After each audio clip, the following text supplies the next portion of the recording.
Hello, and today on Front Yard Mechanic, we're going to be talking about the Chevrolet 283 V8 motor. If you guys haven't subscribed to my channel, please subscribe and ring the bell. At the end of this video, if you liked it, hit the like button and share it out. Here's an image of the Chevy 283. Most of them had a 2-barrel carburetor. They got the real good ram horn exhaust, as you can see. The only drawbacks I didn't like was the distributor being toward the back of the motor, toward the firewall. A little hard to get to. These motors were real great. They were a big improvement above the Chevrolet 265 V8. These engines came out in the pickups, the Bel Airs, the Chevelles, the early Chevy vans when they went from a 6-cylinder to a V8. I had one, a 68 with a 283 in it. I also had a 67 Caprice with a 283 in it, and a Chevy Biscayne with a 283 in it. I had one in a pickup. It was a little spunky pickup. They weren't known for their low-end torque power. They're mainly all high-end, high-riven. But the 283 got relatively good fuel economy because they had smaller valves than what the famous 327 had, which was one of my favorite Chevrolet small blocks engine, was the 327, which I'll be doing a video on that. But the Chevrolet 283 cubic engine was second in Chevy's popular small block engine family. Accomplished, it was by giving the V8 offered by Chevrolet horsepower per every cubic inch, which was pretty good. You had 283 with 283 horsepower, 327 horsepower, etc. It did not gain much attention because it was not the first small block V8, nor the strongest like its siblings, the 327 or 350. But it was durable, unappreciated workhorse that endured. The 283 was introduced in 1957 following the 265 that broke the small block Chevy V8 ground in 1955 when the 265 was installed in Corvettes. The Corvette from 53 to 55 had only been powered by a different engine.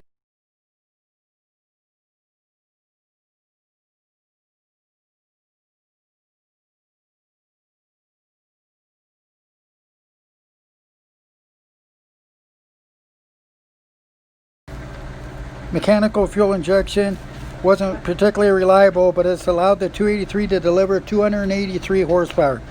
These early versions led to the larger cubic inch displacement small blocks that played a role in the muscle car wars of the 1960s. In the 50s and 60s, Chevrolet engineers were an intelligent, aggressive, and competitive bunch, perhaps for no other reason than ego. A goal was set to guarantee that a Chevrolet engine could deliver one horsepower, increased efficiency, and gave the engine a longer life. Later, the 302 and 327 accomplished these goals with the greater success.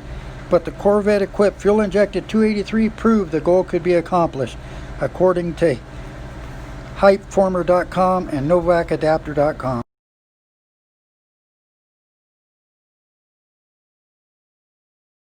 The 16-valve 283 featured a 3.87-inch bore, which was pretty small, and a 3-inch stroke within a 283 cubic inch displacement, 4.6 liters.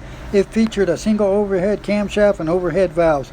It generated the expected 283 horsepower at 6,200 RPM, but didn't have too much in the torque because it was all high RPM. So if you had a set of 300 gears behind it and an automatic, it was pretty sluggish.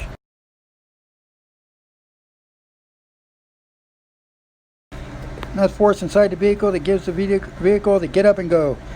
Live separate versions of the 283, 5 separate versions, were produced between 1957 and 1967.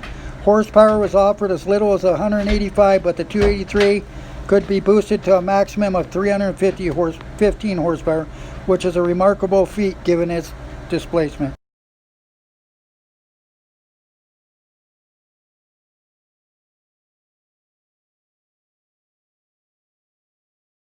The 283 powered just about everything. Chevy passengers cars, most notably the Bel Air, Impala, Malibu, and Chevelle. It was also a mainstay for checkered taxi cabs until replaced by the 327 in the 1960s. If you like this video, please click subscribe, ring the bell for future videos, and give this video a thumbs up and share it out. Check back often, as I'll be doing all sorts of videos on Ford, Chevrolet, Mopars, and etc. engines and vehicles. Thanks for watching again.